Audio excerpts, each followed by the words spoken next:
Welcome to the Dog Trainers Podcast, a podcast created by dog trainers for dog trainers or anyone who's ever fallen in love with man's best friend.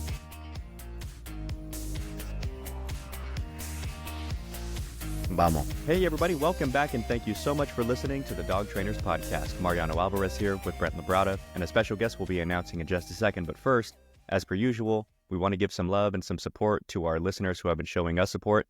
We love you guys. We thank you guys. And with that, over to you, man. What's up, guys? This is one of our last episodes for the year, and we're really excited to have a good friend. We made him this year, and he's just been a stand-up guy. He's an amazing dog trainer, super humble, super hardworking, and we're just super happy to have him. He's one of our very first guest interviews in a very long time. So without further ado, we'd love to introduce Darshan Herrán. How are you, buddy? I'm good. Thank you for having me, guys. I'm very excited to be here. I've been following you guys for a while and seeing everything you guys been doing, opening the community, the dog community, like I think not many people does in social media. So I'm really excited to be here with you guys. Awesome, man. We're excited to have you. Yeah, that's really amazing. Thank you for Let's start with sharing that. Go ahead. Let's start with a bit about your backstory. Talk to us about what motivated you to want to become a dog trainer. What were you doing before dog training? So, before dog training, I think there was dog training, and before dog training was dog training again. I was pretty much born and raised into dogs. My dad is a veterinarian in Mexico, and when I was born, he was getting into dog sports and stuff like that. And that was the same year that French ring arrived to Mexico. So my dad was in the group of people that was practicing that French ring in Mexico in the beginning. And I was pretty much grew up into the sport, going to seminars since I was 4 or 5 years old. I can't even remember, just listening to these old French guys coming and explain about this sport that everybody was excited about and stuff like that. So I was pretty much just grew up into it. And it's been a passion of me since I remember, I've had Malinois my whole life, been very, very grateful to have very good ones, very, very good dogs that created a path back in the day for the Malinois in Mexico.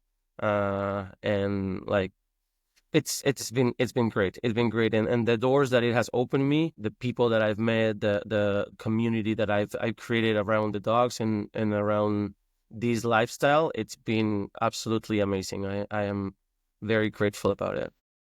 That's super cool. So you mentioned something there that I thought was really interesting, is that you have some really good dogs that kind of paved the way for Malinois in Mexico. It's fascinating because in the pet dog training world, as I'm sure you know, it's a lot less particular about breed. You kind of get what you get, and it's rescue dogs and it's all this stuff. What are your thoughts on how important quality breeding is for the successful ongoing of a certain breed? Oh, I think it's super important. I think it's very, very important that people keep doing the developing that is being doing with working breeds. And it's not just Malinois. There's many other working breeds that are bred all around the world. But it's very important to try to maintain that function that the breeds had one back in the day, right? That a lot of breeds have been losing due to the lack of this breeding, more other type of breedings, looking for other type of things and characteristics in the dogs. And working dogs don't lose that. Working dogs keep that and try to maintain that. So I think it's very important. Now, don't get me wrong. I'm a pet dog trainer and that's my main business, right? So training a dog, you can train any type of dog. You don't need to have a well-bred dog to train a dog. Any dog can be trained. I remember this is like a funny joke history back in the day. I used to train with Malinois all the time, right? Like mainly like working dogs. So at the same time, I will have a business for pet dogs. And somebody once said like, oh yeah, he doesn't train the pet dogs because he only trains the working dogs, right? And for me, that was like, I just laugh about that, because I was like, no, for me, a dog is a dog, and you're going to work with any type of dog that you have in front of you, whether it's a well-bred dog or it's a dog that has had many issues and you have no idea of his background or nothing. So a dog is a dog and you should be able to work with any of them. For sure. It's just fun. For sure. Yeah, and a lot of people talk and they don't know, right? Like, a a lot of people just kind of assume because you do sports stuff and it's a lot of the online content and stuff like that. A lot of people assume that you specialize in a certain breed and therefore maybe you're kind of out of touch with the other breeds, right? And a small percentage, like if you're a pet dog trainer, so you deal with all kinds of dogs, but like if that were true, maybe a small percentage of that would be fair. I mean, Malinois are very different from a lot of other breeds, but at the exact same time, I do get your point. It's like that. It's almost like teachers for children. It's like, look, every kid is different, and we get that. But at the exact same time, there are tried and true methods that will work the majority of the time for the majority of the children, and those should be considered good quality methods, right? Because nothing's ever 100%. Yeah. Yeah. Right. It's One crazy to think question- there are people out there that still think too that like breeding doesn't matter at all. Like genetics don't matter at all. Some people still kind of think like you can turn any dog into any other dog, you know.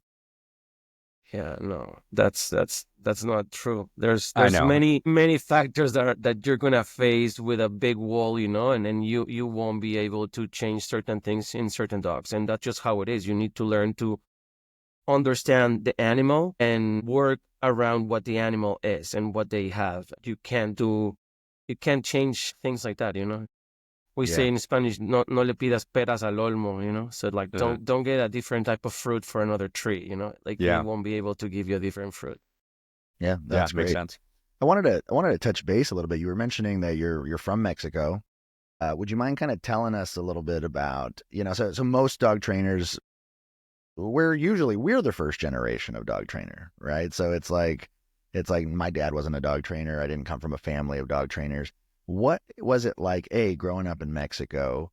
What were some of the things that you pulled from? And like, what's it like being kind of second generation dog trainer? Like, did you feel like you like obligated? Is it like, was a passion? Like, tell me about the history there. So no, I think the passion was always there.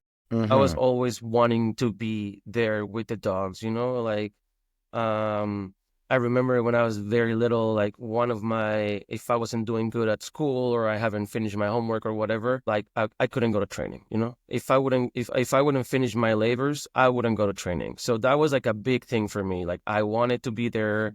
I had fun being there, you know. I had a bunch of people that was part of my dad's club, and I just have very good memories about all of that, and it was really cool time, you know. So the passion, I think it was there. For sure, when I got into my teenage years, I was like a little bit like, oh no, like dogs right now, I put them away for a couple of years, you know, trying to like go against everything and like I got everything. What are some things you tried anymore and stuff like that? What are some things you tried in that window? So I tried to like help my English. So I went and work in a call center, an English call center. So it was all English calls, and I worked there for like a year. It was so annoying. It was hard. It was difficult. It was very difficult. What was it about? What was not the call fun. So it was like a communication company. They offer internet, cable, and phone services. Yeah, one of those cable companies back in the day. Yeah. And I worked there for like a year, and I was like, no, I can't do this anymore. When I was younger, I did like a Subway for a little bit for like a few months. And then after that, I was just like, no, you know, dogs are my thing. And I went back to do dogs, and I just stayed doing dogs for forever. But yeah, no, the passion, it was there. It was really cool to grow up into the dogs. I remember like there were seminars all the time because everybody was super motivated, you know. And I'm talking to you about early 90s here, right? The sport was very new. The sport just got accepted by the FCM. The FCM is the Federación Canófila Mexicana, which is the organ that is supported by the FCI on Mexico, right? So it's like the main organization of pedigrees and registration of dogs. And it's also allied to the AKC here in the States. So they had just, in 1990, they had just allowed to have bite work sports within their organization, because back in the day, we didn't have bite work sports. It was just conformation, obedience, agility, all of that kind of stuff, right? So they allowed it, and it was through Frenching. So a lot of people was bringing judges and decoys all the time to Mexico to give seminars. So I was there all the time. Like, I can tell you, I probably went to, I can't remember, I was a child, but I don't know, 20 seminars or maybe more. in my childhood about all of these guys coming from different parts of France, sharing judging, handling, or decoying techniques to the people. So it was really cool. I got to train with a guy which name is Serge Richter. Richter, it's like a French guy, and he's a guy that back in the day, one time he put seven dogs of his team in the championships in France. The total Whoa. dogs of the championships is 28 dogs. He put seven Wow. from his team there out of 200 plus dogs in the whole country, right? So like big guy in France, and he came to do a seminar in 1999. I was with a seminar with him.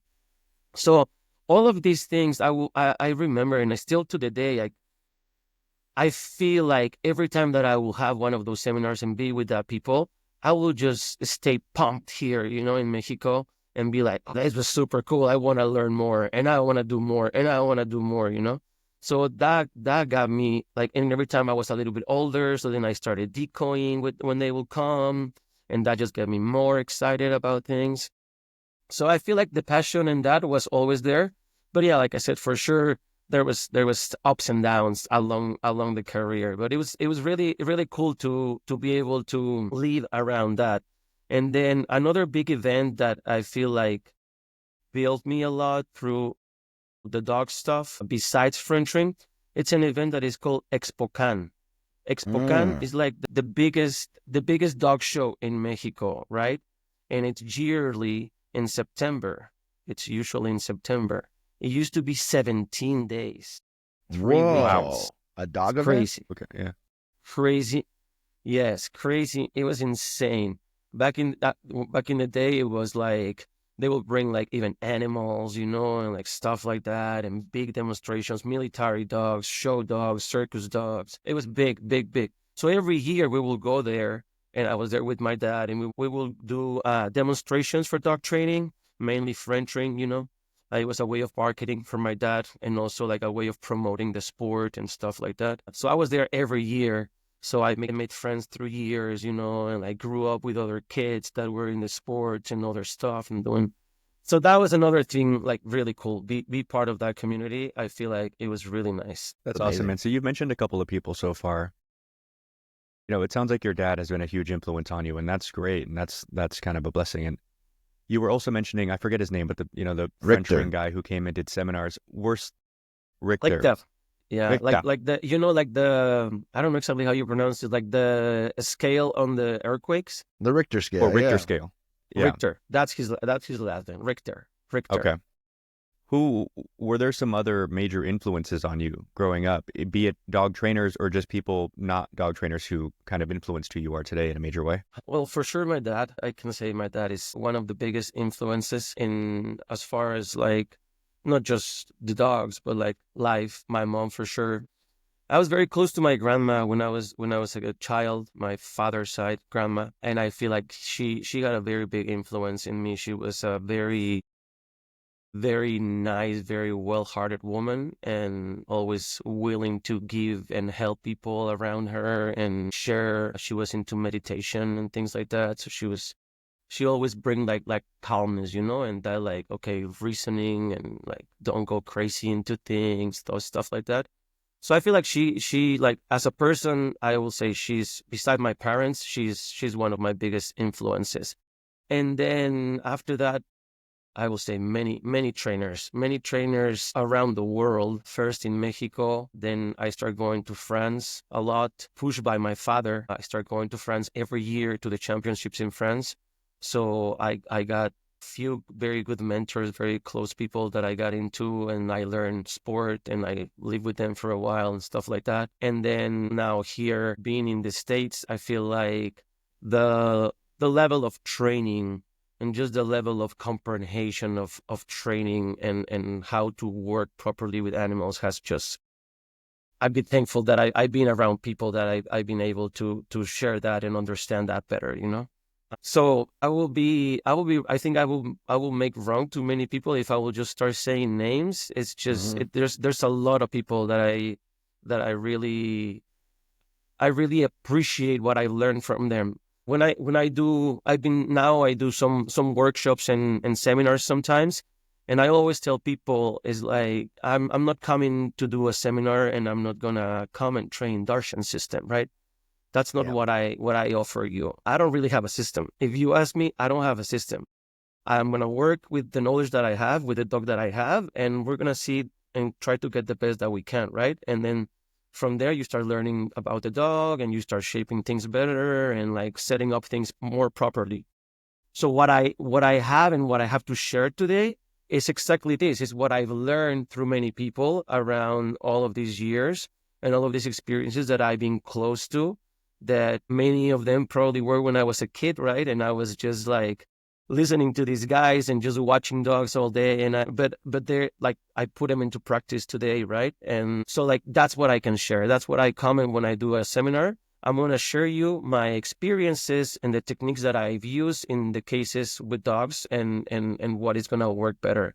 And nowadays, I've worked myself. I try to prepare myself better into understanding. That's what I was telling you like, about being here, understanding better why those processes work, right? Why all of those things you put them into place correctly and they work with dogs.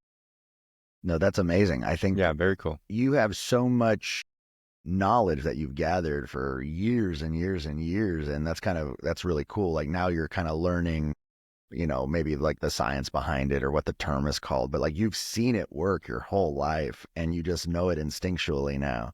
And I think that's really, really cool. A lot of times people do the other thing where they just understand it intellectually, but they haven't seen it and done it with their hands. And I think that's amazing that even though we're peers, it's like you are not someone who was raised on the internet, or you're not someone who learned from streaming services. You learned hands-on in the trenches, training dogs with people who are, your elders who was able to pass down the information. And that's always kind of what I believe is like the best way to learn dog training is like mentorship, passing down information, humans creating a community. And like I can't wait to like sit and pick your brain one of these days and just talk dogs, because I'd love to see what's in there. Yeah, I agree with you about mentorship. Like totally believe mentorship it's the number one thing.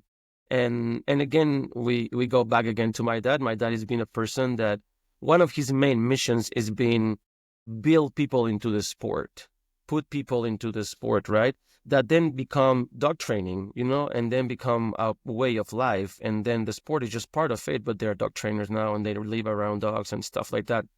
But like creating that, it's always been one of his main factors into this. And that's what I got nurtured into it, It's really important to grow in the sport and in dog training. Yeah, that's awesome, man. So we have this rich history of growing up in the sport, which leads us to today. I'm curious about in the modern day, like where we stand right now, what are some of the big pieces that you've learned recently, or some of the big pieces you're in the middle of learning that you're really excited about? Well, there's a lot of things, but I think like my main mental part of learning right now, it's mainly focused into understanding dog training, understanding dogs, and understanding how you can have a better approach into dog training, right? What are the modern techniques into dog training? And you guys know exactly what I'm talking about. Kinology. I think it's a very big piece right now happening about being able to properly understand why things work and why things don't work. What should we do and what should we not do in certain cases, right? Like really understand why this thing is going to work with this dog and why does the same thing is not going to work with this dog, even though it can be doing the same thing, right? So understanding those type of things and being around the community of dog trainers that are around that and that level of learning and understanding of the dogs, let alone the energy and the very good, like just vibe that is around there. It's just, for me, it's like a dream come true, like I think like I've been looking for something like that my whole life without knowing it. And now I'm being there and I'm learning that and I'm understanding that. And it's grateful. I'm really excited about that. And of course, along that, for sure, always the French ring trainer, getting to learn more French ring training is always good for me. French ring training is always evolving. It's always you're always putting new pieces or getting to work in different techniques, mainly like in the decoy work, because the decoy work evolves with the year. There's new generations of decoys, and now they're challenge your dogs in different ways. So you need to prepare and adapt your dogs to these new challenges. So those things are always, they keep me alive, learning better training and more French training. That's a good point that you brought up. So a good friend of ours, J-Jack, had mentioned to us at a seminar a few years ago that a good decoy, in order to be a really top level decoy, you have to be a good dog trainer yourself as a decoy. And he was telling us a good decoy is like worth their weight in gold, and that there's not always enough of them to go around. Yeah, well, I think there's two different kind of decoys, right? There's competition decoys, and there's training decoy. The competition decoy, it's a decoy that it's very skilled, very well put physically, is going to be able to challenge any dog in a dog trial, right? And it's going to be able to move nice and put some presence and just look for the weaknesses in a dog training or in the dog's genetics to get the best out of it, right? That's going to be a competition decoy. Now, a training decoy, I think they're also like set up in two different kinds, like the decoys that train dogs and just work dogs in the suit, and then also the formation decoys or the foundation decoys, right? Like it's not the same as a guy that just catches dogs in training and stuff like that, or a guy that can actually put himself on the suit and build a dog from scratch, right? And form a puppy and build those layers until they get into the suit and they're working as an adult dog. So all of those, I feel like they're not the same, and they all have different skills, and they look for different things. I feel like what you're mentioning is like or what I will mention to what you're saying is like a formation decoy, a decoy that has that understanding of learning about the dog, learning how to form and learn and read the dog into their foundation to develop and bring the best out of that puppy. Yeah, so yeah. I think those are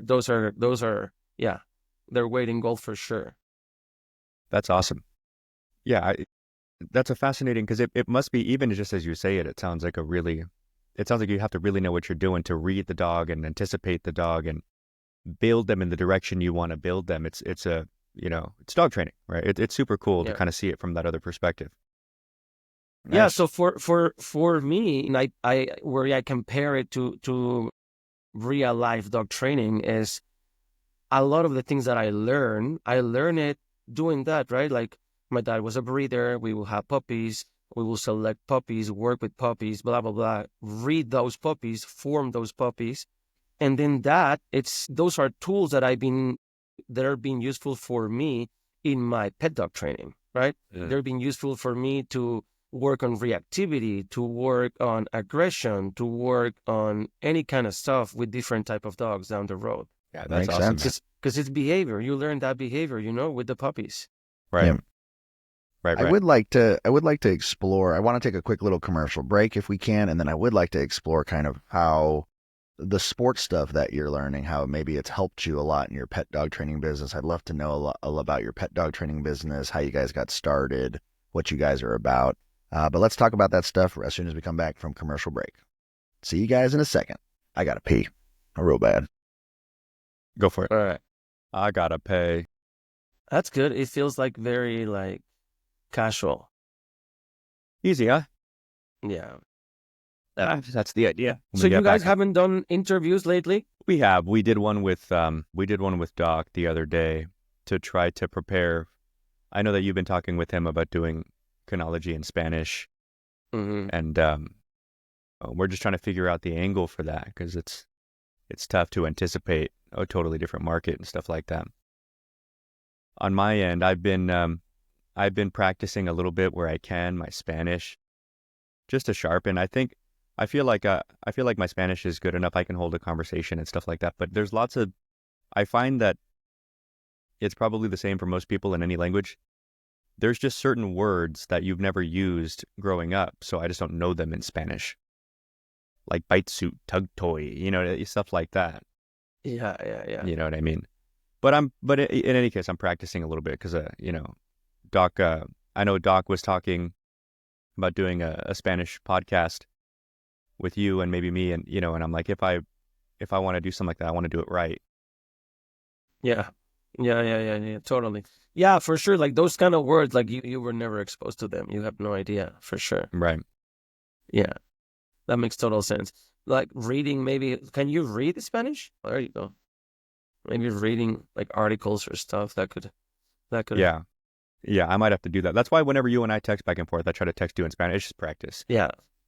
Do it anytime. I'll be happy to. You too, Brent. Anytime. I just want you to talk to me in Spanish. Talk back. What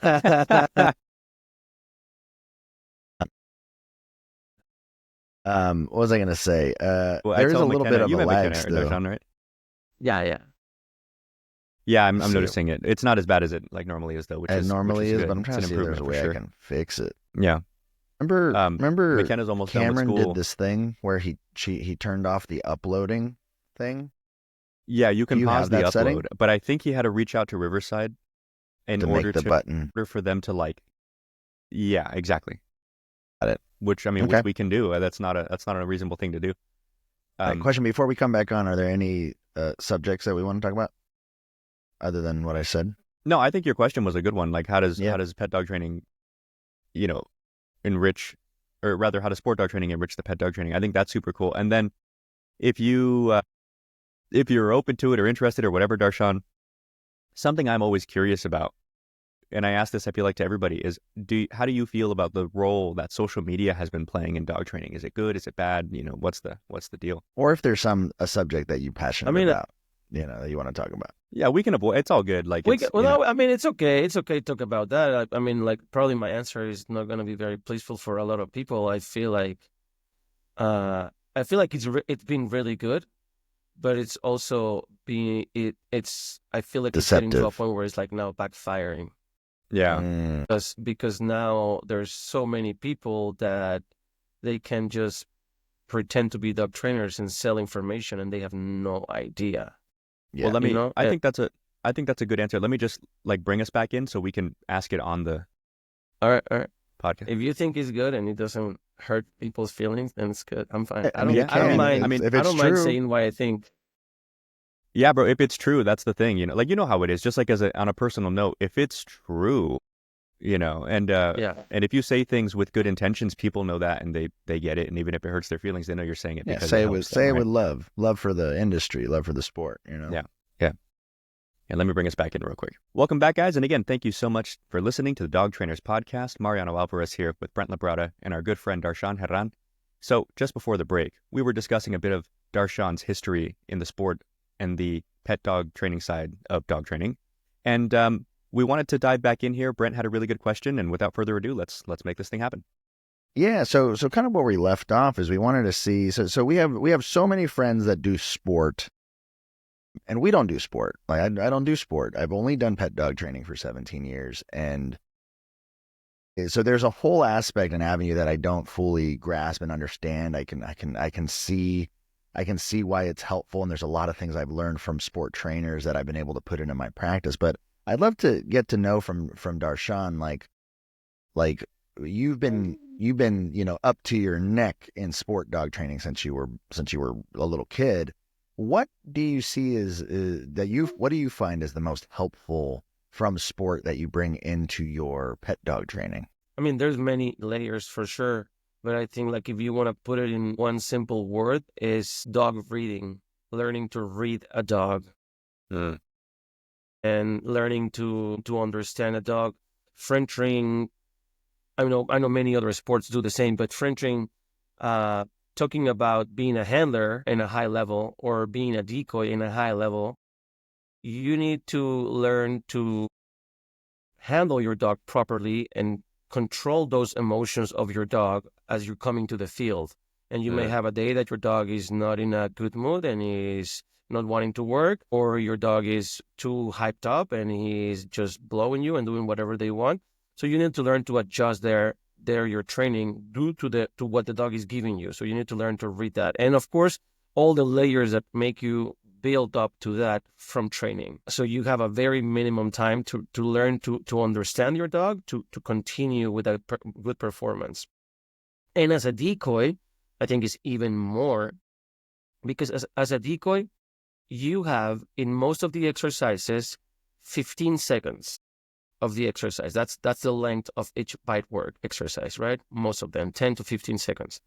You have that time to see where the dog prefers to bite, where the dog is going to lose more points, where the dog can get fly more away from the leg, where the dog can get more sticky into that leg, where the dog has more problems there, where you can build up and get more points out of that dog, right? So you have that time to really put attention into all of the signs that you can from that dog's posture, ears, eyes, demeanor, how he comes into the bite. All of that, you need to put all those factors together and create a plan right away to try to get the most out of that dog. And the same thing when you're building a dog. That's talking about competition. When you're being a trainer handler or a trainer decoy, it's the same thing. You have your dog in front of you, and you need to learn to understand what is best for this dog, what is the best approach to get him to do this, to understand that they need to go bite something, that they need to have control down the road, they need to have proper engagement with you, they need to have a bunch of communication tools that are going to allow you to tell that dog what is good and what is not good, right? So learning and reading all of those factors in a dog, for me, it's crucial in dog training. Any dog trainer, for most basic dog training, is what you should do. That's what I try to do when I do in-home evaluations, right? So every dog that is coming to my program, I go to their house and I do an in-home evaluation. And that's the purpose of this is to go and try to get as much reading as I can of that dog and his environment, his people in that meeting, right? To see what was going to be the best plan, if there's work that can be done, if there's too many problems that they're going to have to, maybe not so much training, but a lot of management, how much they are going to be able to put into that and that stuff.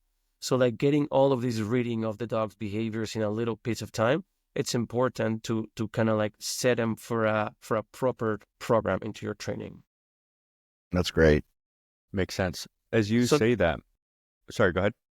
No, like I said, just the reading, learning to read dogs is resuming the question. Read dogs, it's key for dog training, in my opinion. Can I just give you my interpretation of what you were saying? We were talking a little while ago about canology and how helpful that's been. A word that Dr. Hilliard, for our listeners, says a lot that I find super interesting when talking about dog behaviors is topography, the topography of a behavior, right? How it looks visually.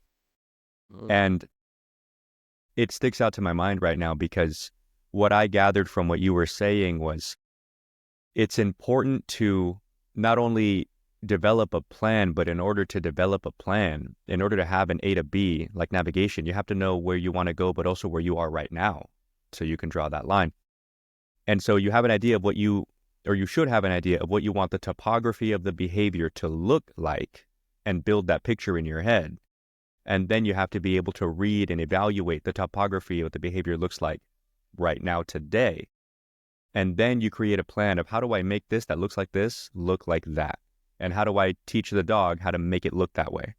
It's super cool. And I think a very important piece to that paragraph that you said is for it to look that way, it doesn't necessarily need to be looking projectively or progressively. How you say? Progressively like that. Better. No. Sometimes it means that it has to look terrible. It has to look bad. It has to look completely out of what your goal is for it to look better after. I have this joke phrase with a very good friend of mine, which I I've been close to him for the past 20 some years. He's a very big trainer for IGP and French ring in Mexico and other disciplines too.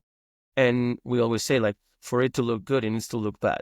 So we're okay if right now it's looking like this. We know where to go. We know where we're going, and as long as that is clear and you understand that's okay. It's okay to have bad trainings. It's okay to have bad reps. It's not a problem. It's not a problem. Sometimes finishing a bad rep, yeah, it happens. It's training. For sure. For sure. So I had a question. I didn't want to steer too hard out of the way. I want to ask this question and then see if it ties together, on paper like it does in my mind. So we were just talking about you'll have bad reps. Sometimes a behavior has to look a certain way for a while for many reasons, right? Dog's not ready, whatever, right? As I hear all that, I think in terms of dog training, it's okay to take a while. It's okay to have a plan. It's okay to not be rushed.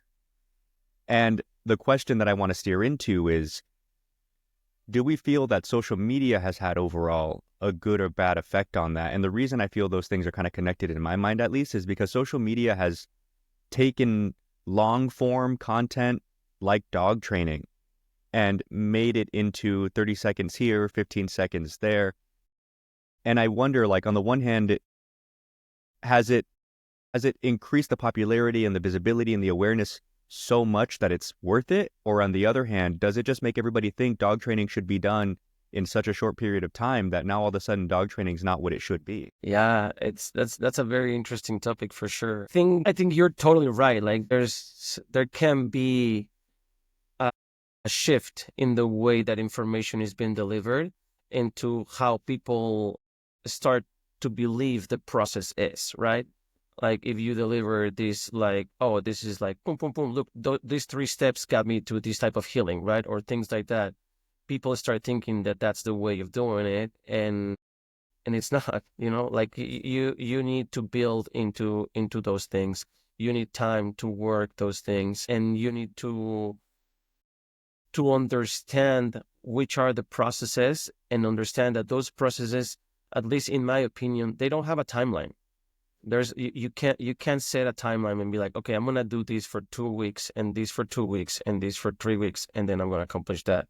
Every dog is gonna be different, and every dog is gonna give you different ways of developing into certain things, and it's gonna block in certain things. So I feel like in a certain way, yes, social media can be a little bit of a, I don't know if a puddle could be a little bit of a slow down into things in the future, because people can lose that respect and that appreciation of putting the time in and building those layers and set a good foundation and things like that. And this is funny because I was just recently talking to somebody that I train with, and it's well, I see when you work with your dog, and I see you take your time and you slow down things a lot and things like that. And it was for me, I'm it's just too much. I wanna already be doing other 2 behaviors, right? But my thing is the problem of this is when I'm working with a dog that I'm going slow, is because I'm teaching still the comprehension of the behavior, right? I'm teaching you to understand what is going to happen, right? Once we have that, then fluency is going to come. Then we can put speed, we can put more reps, we can do it faster and faster, right? But in the beginning, it's okay. It's okay to take your time. I do it for myself. I'm a terrible dancer. I can say that I'm a terrible dancer, right? I dance a lot and I try to have fun, but I'm not great. I don't have good skills to do it. But if I want to learn something to dance, I'm gonna break it down into pieces, right? And learn this one. Okay, now I can add this one, and now I can do that, and now I can put that, and that helps me to train. So understand that. So I pair that into training, and I feel it's the same way, just breaking it down and putting those pieces together. For sure. And I think you make a good point of people feel this rush. Like today, I should already be doing this, this, and this, and the dog is only doing that first step.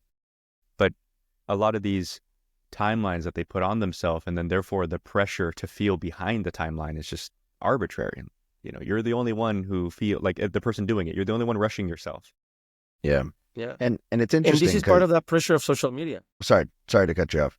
I was saying I said it's interesting because at work, if I have like a training assistant or I have someone, I do have kind of models that I say, within a week or two you should be here, right? And what's the flip side of what you're saying, how sometimes it can create unrealistic timelines and unrealistic expectations of how training should go. I think it is also important for someone to see an efficiency model, like to see these goals are possible in 7 days, 8 days, 10 days, if you have a decent model, depending on the dog, of course, but the average dog can do this in a certain amount of time.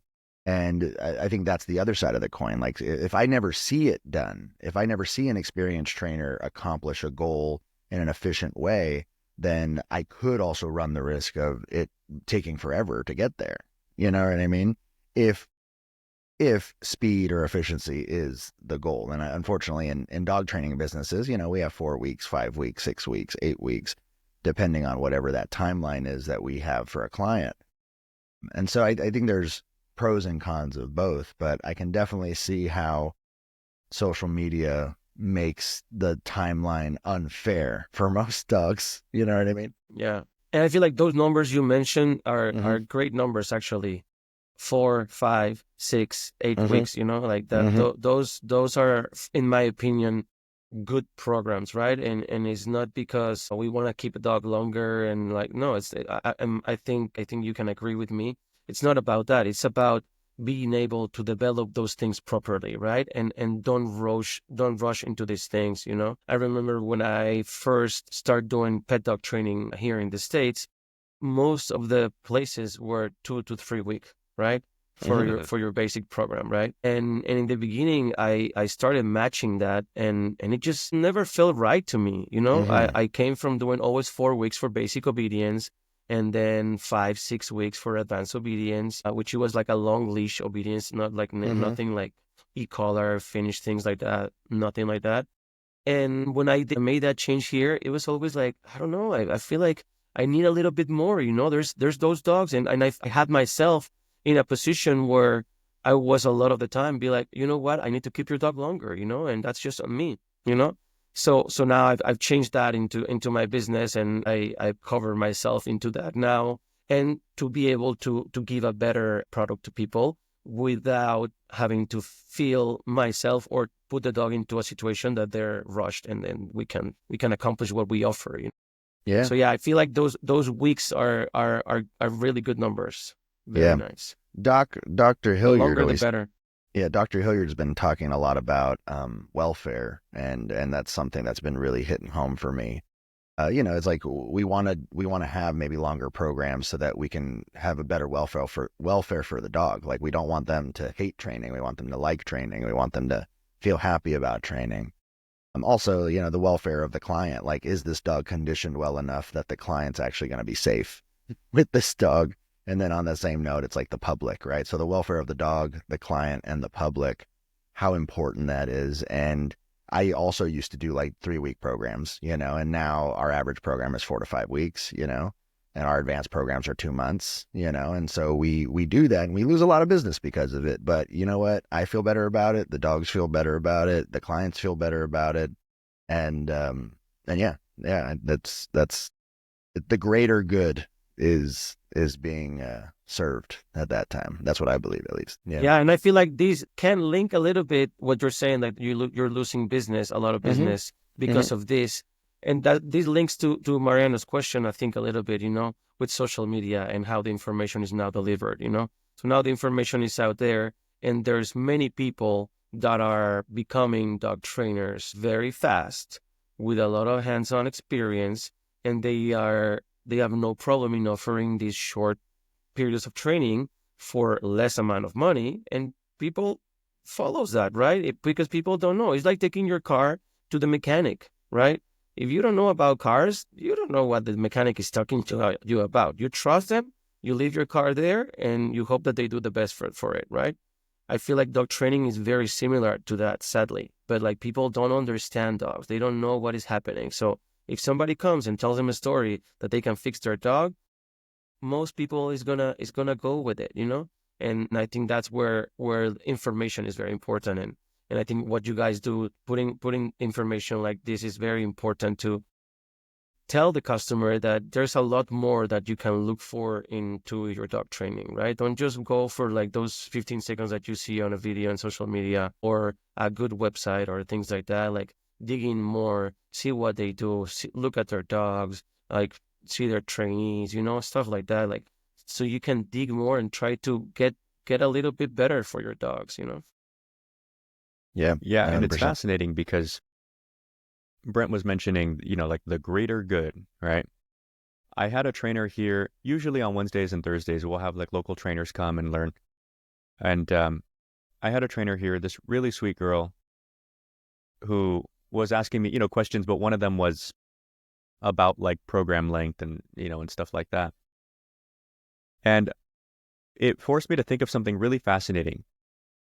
Everybody's thought process when you're a new dog trainer is it's all about efficiency. Like if I'm like the thought process for a new dog trainer is like, I used to need 3 weeks, but now I'm really good, so I can do it in 2, and they think like faster equates to better, right? But the funny thing is all of the top level dog trainers I know move slower, not faster, way slower, right? And part of it, I'm sure, like to be fair, because, we're all like, we all get it. When you're a really top level dog trainer, have this huge name, you can ask for 8 weeks. And somebody who's willing to work with you will be like, okay, if that's what you want, I will give you 8 weeks, right? And this amount of money. For a dog trainer that's newer, doesn't really have a reputation, so on, I get the push to be like, can I make it cheaper for you and faster for you? And I understand it, but I think that there's a confusion there. Speed isn't necessarily the same as efficient. Efficient means there's no wasted motion, right? But that doesn't necessarily equate to faster. And the problem with modern dog training, as I see it today on social media and off social media, is there's a lot of like coercion going on, I guess. A lot of, like overuse of tools and, and that kind of thing. And it can like get a dog to do things quickly, but that doesn't mean that it was an efficient, effective, smooth process. It was just fast. Yes. Yeah. It just accomplishing results, right? It's just going for the results, and that's it. And sometimes a lot of things can be lost when you're just looking to get to an end result in dog training. You know what, dude? You brought up a good point earlier. You actually brought up, so this point that you brought up earlier, it's just coming back to me again of being able to see what you want the topography to look like when it's done. Like basically having a vision is what you were saying earlier. Good dog trainers need to have a vision, have a plan, right? And now that you're talking about results, something that I feel like I'm learning is new dog trainers and dog owners who just, they don't know because they're not dog trainers, right? Which is fine. It's not their job to know. They don't know what the results are supposed to be. Like a new dog trainer would be like, yeah, in 2 weeks, I'm going to teach your dog to sit and place and down, heel, and this and this. And dog trainers who have been doing it for a while understand that good results are like, I'm going to teach your dog to enjoy training. I'm going to teach your dog to be confident. I'm going to teach your dog to be relaxed. I'm going to teach your dog to be fluent. And that doesn't necessarily mean heel, sit, down, stay, place, this, that. And it doesn't necessarily mean that you need to do it in a certain way or in a certain time frame. It's just like you have to know what you're looking for. Yeah, totally. And I talk about this with a lot of the people that they train with me. It's about experience. Right? That's where the experience and the hands-on come in very handy, because you can have your picture, you can have a goal, you can have what you want it to look like, you can have your timeline, you can have everything. But if you've never built for that, you don't know how is that going to look like, right? So that's where I talk to people and I'm like, well, if you want to be a French ring handler, don't think you're going to do it with your first dog and you're going to like do everything with your first dog. Have the dog that you have right now, train with that dog, play with that dog, do as much as you can with that dog, whether it's a well-bred dog for the sport, it's a not well-bred dog, it's an off-breed for the sport, whatever it is, like play with them, enjoy what it is, try to get a feel of it, and then get another dog, and then get another dog. And that's where you're going to start building and start getting that feeling into how is it going to look, right? How that goal is now, how those steps for that goal are going to look like. You need to be hands-on. You need to work with your dogs. You might have a dog that is not good, and you're like, oh, well, I don't want to put time into that dog. That always happens, right? Like people come in with these lower drive dogs or something like that. They've never developed nothing, and now they want to do a sport dog. Play with that dog. A lot of people get defeated because you're like, well, I want to learn to be the champion, yeah? So I need a dog that is for that. No, learn with the dog that you have right now. Have that learning and that experience of putting your hands into the training. And those dogs usually are going to teach you more than a good dog. A good dog is going to be easy. They're going to do the things like not for you, but they're going to help you to build more things, right? But a dog that is difficult, you're going to learn so much there. This just touches something close to me. I always work with off-breeds, right? And I always work with off-breeds for sport. And I can tell you that what I've learned through those dogs for what I do to Malinois and to other dogs, it's really, really big. They've taught me a lot to bite a golden retriever, border collie, Jack Russell Terrier. It's like making those dogs that are not meant like a Malinois to do those type of sports, to do it, it teaches you so much. So I think I encourage a lot of people that has those dogs that they're like, oh, I'm just going to leave him behind and I'll just get another dog. No, keep playing with that dog. Every dog has their limits. Every dog has their top, play with that and enjoy that with those dogs. I think that's important. And it teaches you a lot, teaches you of dog training a lot. You mentioned that you have people come train with you. So you are a mentor to other trainers, I assume. Is that correct? Yeah, I have. So I mainly have a French ring club where we develop dogs for the sport of French ring and Mondio ring. So some people come to for Mondio ring. And also I do like one-on-one lessons for dog training, whether it's obedience or drive development. And that's for public and also for some dog trainers too. That's awesome. Have you noticed, so kind of like just like in dog training, like we might see the same problems in dogs, like as pet dog trainers. Have you seen some of the, like, what are some of the things that stand out of what newer dog trainers need to learn when you're coaching them or teaching them stuff? Like, have you caught on to a pattern, or have you caught on to a group of concepts that they all kind of need some work on? I think one of the biggest, if not the biggest, is playing with your dog. It's a very simple concept if you want, but just learn to play with your dog. And that goes from the general public to dog trainers. A lot of people that they know how to play with their dog with a toy and they've learned some engagement games with a toy and stuff like that.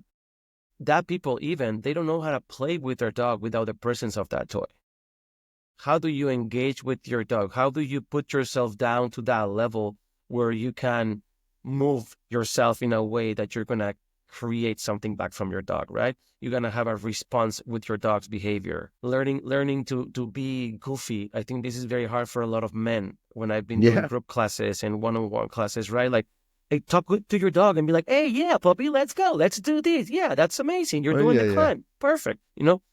A lot of people is like, no, like, I don't feel good doing that. And they're very static and that kind of stuff. So I feel like playing is a very, very big tool for any type of training. I really love that, because you're not talking about play in the formal sense of like tug and fetch. You're talking how to get in a play mode, how to without toys, without items, how do you get a dog to engage you in that emotional system, like to goof off and chase. And it's so funny. I've had that noted in the back of my head that people suck at it, but the fact that you said that is the main, right? And my head just clicked real hard for me. And it actually got me excited, and I want to go to work right now and just be like, everyone grab a fucking dog. Let's go play. I feel inspired because it's so true. It's so true. They don't know how to goof off. They don't know how to be a kid. They don't know how to, in essence, like, you got to kind of be a dog a little bit, like learn how to be a dog to kind of get a rise out of this dog, and like learn how to, I love it. That's one of my favorite things to do. And cool. You can learn for people that don't know, and they're like, well, how am I going to learn all of this stuff? Which book am I going to go and read tonight and learn about how dogs play? There's not a book. There's not a book. Get along with some friends get some dogs that are good together. Don't go to a dog park. Just get along with some friends and have dogs. Do play groups and observe. Watch those dogs. See what they do, and you're gonna learn from there. Man, I love that. I'm literally gonna do that after we're done with this podcast, going to work, and that's what we're gonna do all day. That's awesome. Cool. That's real. Yeah, play groups are insightful. Cool. I'm glad. I'm happy. Because dog training is like that. Dog training should be like simple. You know, it's those little things, like those silly things that for many people is like, no, let's focus on like a nice sit and make my dog a really nice sit, and don't move on your weight and stay. Don't move when I tell you. No, like there's many layers that you lose before you can accomplish that, and you're gonna get them through this type of engagement with your dog, to this type of playing and creating like a dual game, right? Where there's reciprocity in the game, and the dog is willing to engage with you because you've created that. And that can be the way you move, the way you talk, the way you don't talk, you know, the way you look at your dog, many things. 100%. I freaking love that. So yeah, I think that there's a separate seminar for that. How to be that should be a seminar. Yeah. Get goofy, baby. See, that would be one of those seminars that would work really well with like some wine. You know what I mean? Yes. It's like, some it's beer like, and wine. Thank you everyone for coming. Step 1, take a hit of this. Step 2, take a sip of that. Step 3, go get your dog. It would be great. Well, it would probably sell out. That seminar would sell out. That'd be really funny. It would, huh? That's a good idea. Yeah. Yeah, it's funny, man. It's funny because as you talk about this stuff, and I agree with you guys as well. There's a certain wisdom and experience to being like, why are you so serious right now? Hey, relax. You know what I mean? And it's really funny the strong reaction in a good way that you get out of owners. You know, like you'll meet them for the first time, do your evaluation, and you're like, yeah, how are you? You know, talk to me about some of the stuff you've done with your dog. You know. And they're like, well, I've taught him how to sit, and I make him wait when he gets his food, and I make him this when he this, and I make him that when he that. And then once they like line up all the stuff they've done, now they're expecting you to tell them what more they need to do. And they're kind of already they're getting ready for the letdown of like, oh man, I've got to add 20, 30 more minutes to my day. You know, like they're already expecting all this bad news. Like, I'm going to need you to make him wait longer, and I'm going to need you to do 20 more reps a day, and I'm going to need you whatever. And then, you know, they tell you all that stuff they've done, and you're just like, why? And they're like, what do you mean why? You know, for what though? Like, you know, and it's just the funniest thing when you kind of let them off the hook. Like, what the fuck? Like, this isn't core. You know, you can like have some fun and relax. You're just feeding your dog dinner. Like, it's all good, right? It is interesting how at peace it puts an owner. And you're totally right too. Like dog training, it's so weird. It's supposed to be just having fun, living with your dog, communicating with your dog. But people have turned it into like, does your dog know how to sit, heel, place, this, that? No, well then why do you suck? Like it's the funniest thing to see. Yeah, because you know people feel that like you people fail with as no a need dog for owner. a certain command. Yeah, like with no need for it, they just feel like they should have it anyway for some reason, and you're just kind of like, but for what though? Like relax, dude, it's all good, you know? Yeah, that's awesome. I mean, I'll be honest, like, of course my dogs have training and stuff, but like most of my dogs, they don't have like these like super home training and stuff like that. Like my Frenchies, they just enjoy my house. Yeah, they have manners. They don't look for stuff or things like that. But I don't break my head trying to like do like that perfect obedience in the house with them. As long as they are good and stuff, they can just enjoy and things like that, you know. Mm-hmm. For me, exactly. That's something, and I would love to make a mention of this.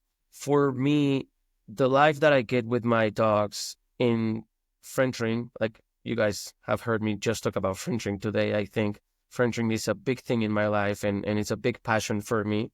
But for me, the life that I get to do with my dogs in Frenching is just a little piece of the life that I enjoy with my dogs, right? And it's just a part of it. I do a lot more things with my dogs outside of that, and I think that's also very important. It's very important to don't just use your dog as a tool to do that thing and to practice that sport or to be in that community. Dogs are part of our lives, and I spend much more time with them outside of the training than in the training. For me, that's important in a dog, that I can have that in my dog, that I can take him to the city, that I can go hiking, that I can be around people, that I can go around kids, and my dog's going to be okay. Yeah. Whether it's a little dog I or think that's whatever. important. It's like to have a relationship that exists outside of obedience control. That's super important for people to hear, Yes. and especially dog trainers, because we get caught up in, like I remember young dog trainers, or like when I was a young dog trainer, everything had to be like structure, and like rigid, and like if you weren't following those things, it's almost like you're like a physical trainer who doesn't have a diet. You know what I mean? And Yeah.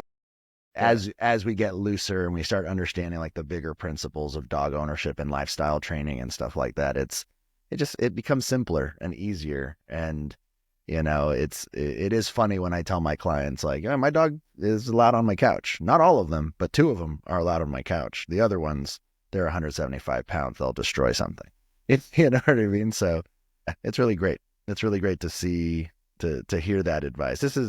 Yeah, it's so funny. I wasn't expecting those tips, but they're so refreshing and they're so fulfilling that I think it's great. But I do think we have to start wrapping up this podcast soon, because we both have to run. But I want to get to know a little bit more about like what's going on in Darshan's life. Like, is there anything coming up? Do you have anything, like any classes, any workshops? If people wanted to find you, where would they get to know more about you? So, well, like I said, I do like 2 main ways into my dog training, which one is pet dog training. That's my business for any type of training, from pet dogs, service dogs, coaching for obedience, competition, things like that. And also my friend-training and sport dogs, where I'm having a workshop coming soon.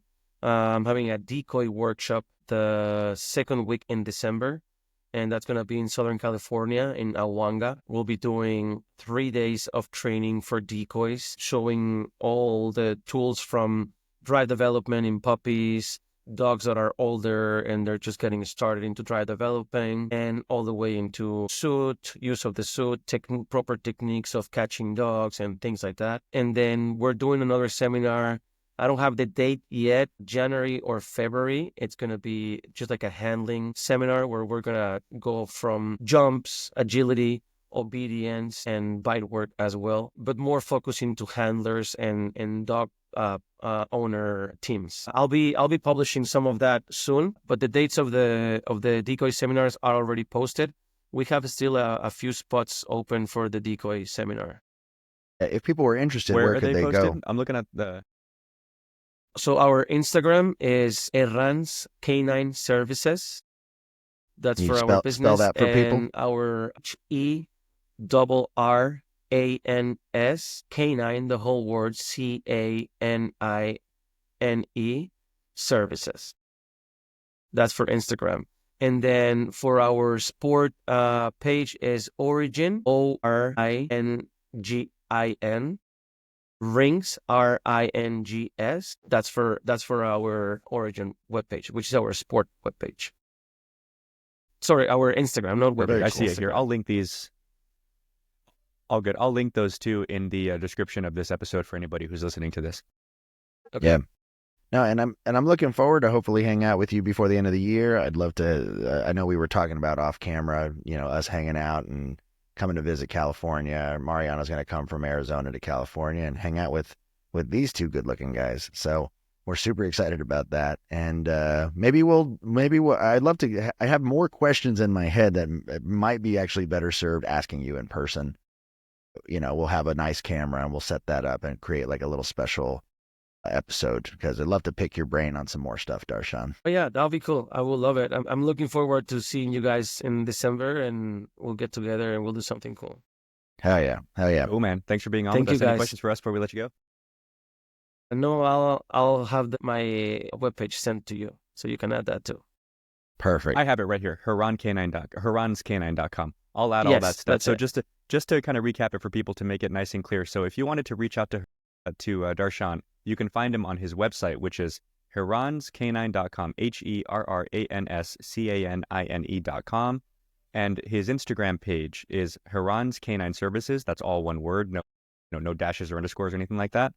And then Origin Rings, ORIGIN Rings, Rings is plural, all one word, no underscores, no dashes, nothing like that on Instagram. I'll have all that linked in the descriptions so you guys can find Darshan. And thanks again for your time, man. This has been fun. Yeah. Thank you for explaining things so good. I love the way you explain things, Mariano. Every time that I have conversations with you, I'm like, wow, this guy really knows how to talk. Yeah, he does. I need to practice my really my well. Spanish. I need to work on that, and then I think we'll be at a better place. En cualquier momento me dará gusto ayudarte con tu español. Está bien. Oye, que también puedes hablar en French.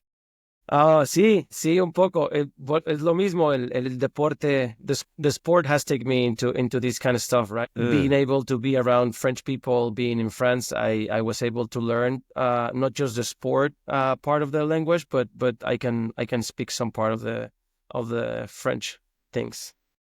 Yeah. Does it help knowing some Super Spanish? Cool.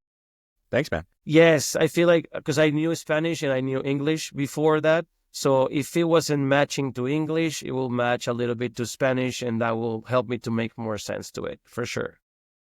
Very cool. Very cool, man. Well, I look forward to December. Yeah. We both look forward to it. And thank you guys so much for listening to this episode with our friend Darshan Herrán. My name is Brent LaBrada. That guy's Mariano Alvarez. Again, thank you so much to our special guest Darshan for joining us. And we'll see you guys on the next episode. Thank you for listening to the Dog Trainers Podcast, a podcast created by dog trainers, for dog trainers, or anyone who's ever fallen in love with man's best friend. We really hope that you enjoyed this episode and can't wait to be back with you guys. Be sure to follow us at Dog Trainers Podcast on TikTok, Instagram, and YouTube. And don't forget to punch the hell out of that subscribe button and leave us a review. Remember, guys, this is your podcast. You're the best listeners in the world, and we'll see you next time.